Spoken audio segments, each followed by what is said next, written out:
Greetings. This is your elder brother Blacklight coming at you. We're naming this video The War of Armageddon, or the original Asiatic black man versus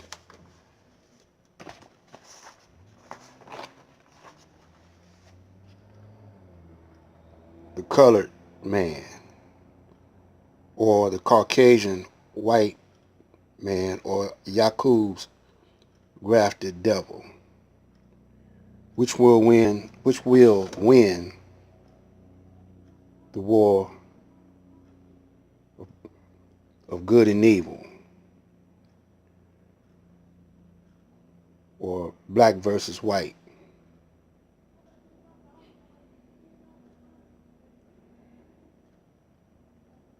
And this is serious. This is no joke. This is about time we start thinking about this. We should have been thinking about it. Those in the nations of Islam, we always think about which one will survive, which one will win that war. We're going to make a series of this. I'm going to put them out kind of slow, maybe a day at a time or every other day, along with other videos.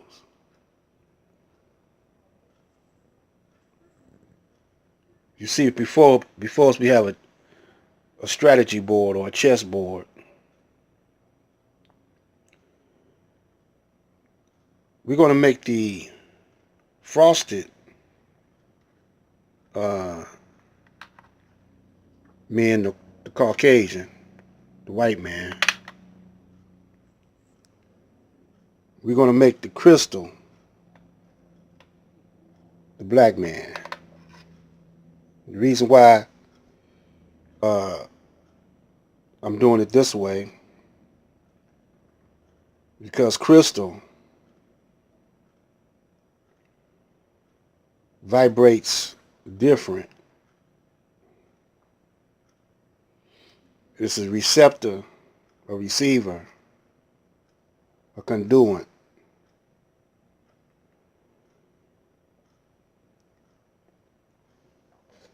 Now, how we're going to do this is we're going to start off with the numbers.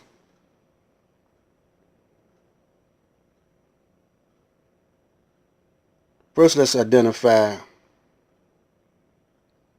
our contestants. The original Asiatic black man, the maker, the owner, the cream of the planet Earth, God of the universe.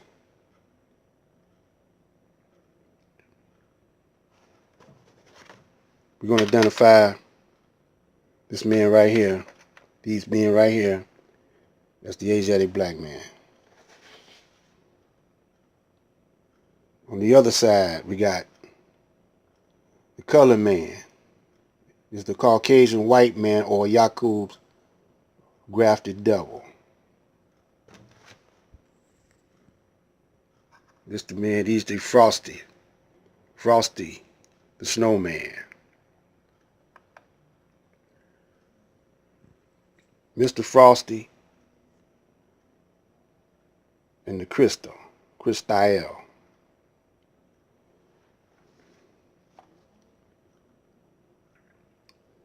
The population of the original nation in the wilderness of North America, speaking of the black man, Asiatic black man, is at the time of this writing, which was in the early 1930s, was 17 million, with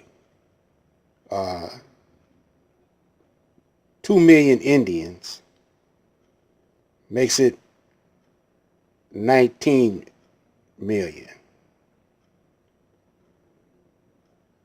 All over the planet, is 4,400 million. The population of the colored man, or the colored people, in the wilderness of North America, the white European Caucasian is 103 million. All over the planet Earth is 400 million. All over the planet Earth is 400 million.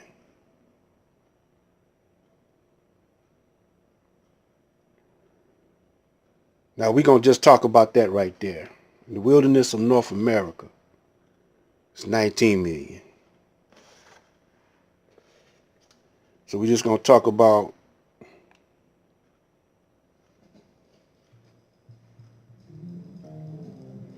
the wilderness of North America. So we counting the brown and the red man too. Also, we gonna the Spanish speakers, you know, we all mixed up in there. You know, black and the brown.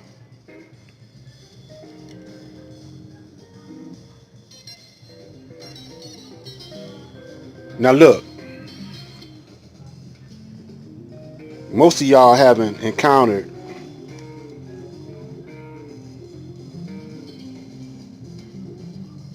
or head up face to face a battling any white or Caucasian group of people or mob of people in this century. So I'm going back to Detroit just before the riots last century, before we get started with strategy. Before the riots, I was in Detroit. I'm still in high school or in grade school.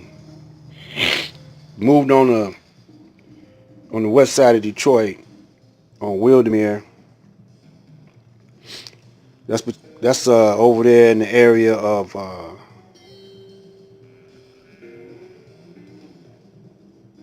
Livernois, Dexter, Linwood, 1412, Highland Park,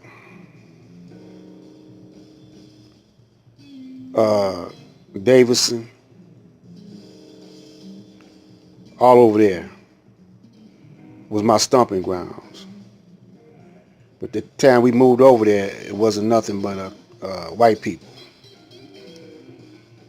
They had a motorcycle gang called the Highwaymen. They were grown, we were teenagers.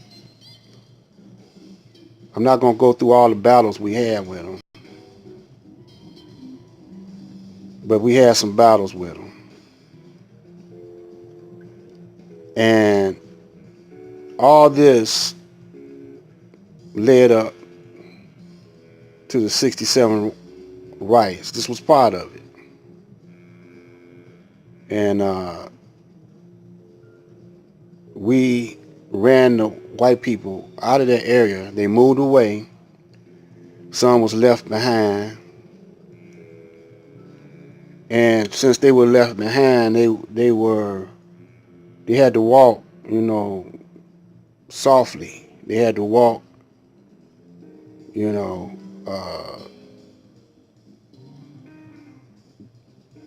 they can't be racist because there wasn't number of blacks over there now. The blacks moved over there in that area because at the time, that area, you know, most of all the blacks were working at all the major auto factories.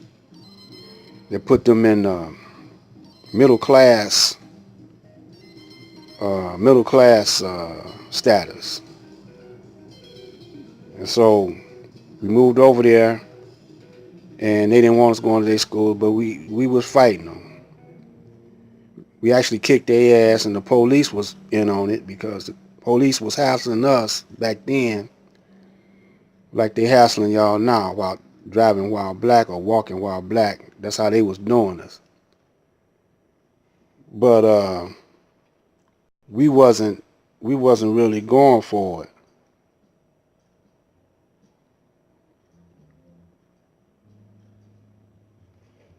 And we kicked the police ass too. At least over there on Wilderness. I don't know about the rest of the brothers over there on Davidson, but on Wilderness and Finkel, we kicked the police ass and the motorcycle gang ass. I mean, real wars, stabbing, shooting, chains, blackjacks, brass knuckles, switchblades, zip guns, sawed-off shotguns, Saturday night specials.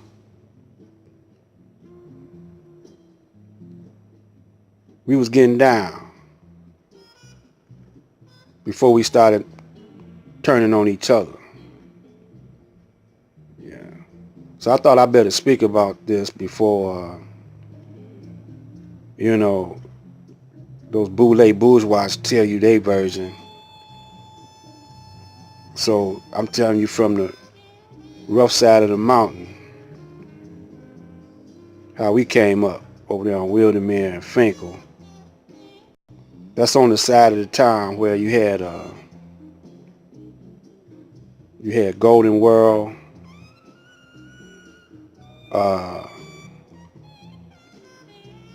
West Side was where Barry Gordy was on the west side. Motown is over there on the west side.